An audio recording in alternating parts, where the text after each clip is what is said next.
And today, Right. well, today we have maybe the most jarring showdown yet. Group 170. Yes, Group The 170. source material gave it this perfect title. Enya gently floats over a sea of grunge. It's brilliant, isn't it? Because these 4 albums, wow, they could not be more different. You had Louder Now by Taking Back Sunday, Okay. then The Very Best of Enya, completely different vibe. Did Then ya? the huge one, Mellon, Collie, and The Infinite Sadness from the Smashing Pumpkins. Right, the double album. And finally, Pearl Jam's No Code. Quite the lineup. So the mission here, for you listening, is really about that personal journey, right? Exploring your own taste, maybe some nostalgia, finding something new. Definitely. And the biggest surprise, the thing we have to tackle first, is Enya. I mean, how does that new age sound, that floatiness, Yeah. the source even calls it druid pop. Druid pop, I love that. How does that compete against 3, pretty iconic rock bands? Well, that's the fascinating part. Because Enya didn't just compete.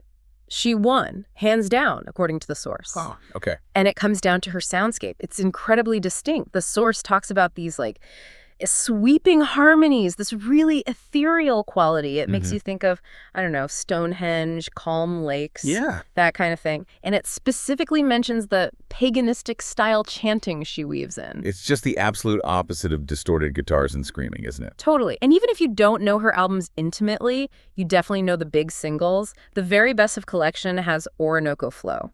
Of course, the Sail Away one. Yeah. That basically defined her sound back in '87. Yes, exactly. #1 hit. Plus, you've got Book of Days, Trains and Winter Rains, Caribbean Blue.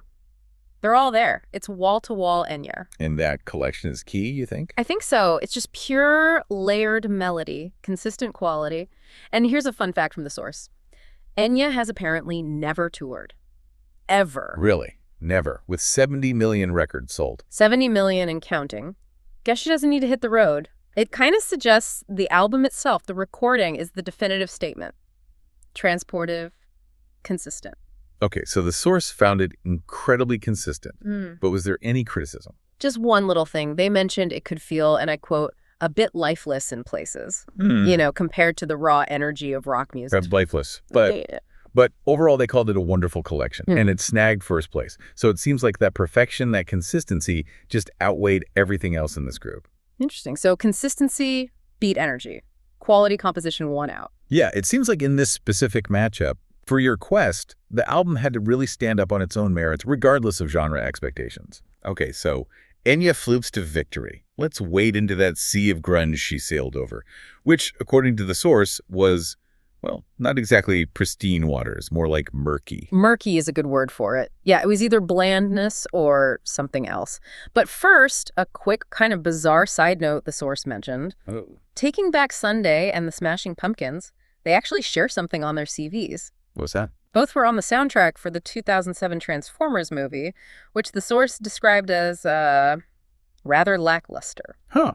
Okay, a dubious connection then. Reviewed back in episode 95 of the blog series, apparently. Right. So apart from that shared low point, they ended up here together. All right, let's get to the actual albums. Taking Back Sunday, Louder Now. The critique here was pretty sharp, wasn't it? Focused on originality or lack thereof. Oh, yeah. Very sharp.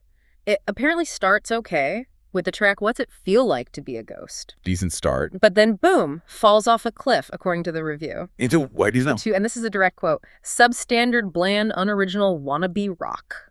Ouch. Oof. Strong words. Did they give any comparisons? They did. Very specific ones that really place it in time. Very Panic at the Disco in places with a smattering of My Chemical Romance. Okay, so firmly in that mid-2000s emo pop punk sound. Exactly. And the main issue wasn't even the sound itself, but that it felt predictable derivative. They even called out similar sounding choruses on tracks like Miami and Error, Operator. Just not bringing anything new to the table. Basically, yeah. The final verdict. A soul-sappingly bland experience. Soul-sappingly bland. So in this album quest context, just being okay but unoriginal is a serious problem. It seems worse, in the source's view, than something actively challenging, even if flawed. Like, being proactively bland is its own kind of failure when put up against something as unique as Enya. Okay, so bland gets you third place. If that's soul-sapping, what does outright hostility get you? Because the source's tone shifts dramatically for the Smashing Pumpkins. Melancholy and the Infinite Sadness. But dramatically is putting it mildly. If Taking Back Sunday was draining, this album seemed to provoke genuine anger. Anger? Really? Yeah.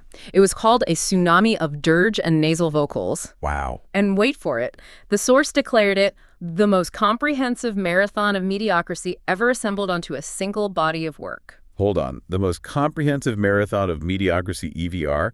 That feels extreme. This album was massive. Multi-platinum, #1 everywhere, defined a moment for a lot of people. Is this just bias against 90s alt-rock talking? That's the tension, right? The source seems to be arguing that the length, the ambition itself, becomes a negative if the quality isn't sustained across, 2 whole discs. Bloated ambition, basically. Compared to Enya's tight, consistent perfection, even if it was maybe lifeless. Exactly. That sprawling heaviness just didn't measure up in the specific comparison. It's a stark contrast. So across that whole double album, that marathon, did the source find anything positive? Like even one tiny thing? Little single tiny thing. Which was? The one and only redeeming feature, they said, was the, and I quote again, fucking groovy riff on the track Zero. Just the riff on Zero, that's it? That single moment of groove, buried in all that quote-unquote dirge, was the only positive mention, saved it from total annihilation, I guess. And this sound, this heavy dirge-like quality, the author felt so strongly they actually came up with a term for the guitar tuning, didn't they? They did. Drop D tuning, where you tune the low E string down to D, gives it that heavy, resonant grunge sound. Yeah, standard stuff for that genre. Well, the author felt it had become so overused, so synonymous with this kind of uninspired soundscape that they decided to rename it. To what? The dirge chord. The dirge chord. That's brilliant. Born from pure frustration. Pretty much, implying the sound itself had become a cliche. Okay, so we've got consistent perfection winning, derivative blandness in third, and this massive, angry, sonic statement judged as a mediocre marathon in last place. Which leaves Pearl Jam. No code. Yeah. The source seemed to like this one better. Called it something quite interesting. Yeah, this was the positive surprise among the rock albums. This is where, taking a chance paid off. Well, the opening track, Hail Hail, apparently kicks in like you'd expect. Classic Pearl Jam hard rock. Right. But then the album shifts. It becomes surprisingly spiritual. Much slower, more experimental than you'd maybe expect from a grunge titan at that point. It didn't just stick to the formula. Spiritual. Pearl Jam. That's unexpected. What kind of details did they point to that made it work, that saved it from the dirge chord fate? They talked about the textures. Like the track Smile was described as harmonic lead. So think less heavy distortion, more ringing notes, layered vocals, maybe a bit more atmospheric. Okay, different feel. And they praised the track Off He Goes for its walking pace storytelling. Slower tempo, focusing on the lyrics, the narrative. That does sound like a welcome change of pace after the description of Mellon, Collie. Exactly, a breather. And there was this one specific, slightly weird vocal comparison. Yeah. On the track Around the Bend, the source said Eddie Vedder sounded a lot like David Gates. David Gates. From Bread. That David Gates. Yep, that David Gates. Make of that what you will. Okay. Unexpected, but clearly it worked for the reviewer. It did. The overall verdict was that No Code was really likable, well-arranged, well-produced. It took risks, stepped outside the grunge box, and it landed. Easy second place. Okay, that makes the final ranking make a lot more sense then. It tells a story about what this specific reviewer, in this specific comparison, valued: quality, consistency, and maybe a bit of brave experimentation. Precisely. So let's recap the final results for Group 170 of your album quest, just so you, the listener, have it clear. Okay, the final standings were: first place, defying the rock odds, was the very best of Enya. The Druid Pop triumphs. Indeed. In a strong second place, showing the value of experimentation, No Code by Pearl Jam. The interesting outlier. Then in third, penalized for being too familiar, Louder Now by Taking Back Sunday. The soul-sappingly bland experience. And pulling up the rear, judged harshly for its length and perceived lack of consistent quality, Melancholy and the Infinite Sadness by the Smashing Pumpkins. The marathon of mediocrity. Wow. Quite the result. It really shows the power of this album quest method, forcing these absolutely bizarre comparisons. I mean, who puts Enya against Smashing Pumpkins and Pearl Jam? But it reveals surprising things about what we value in music. Here, it seems like tight quality and interesting ideas won out over, well, epic ambition or just following a trend.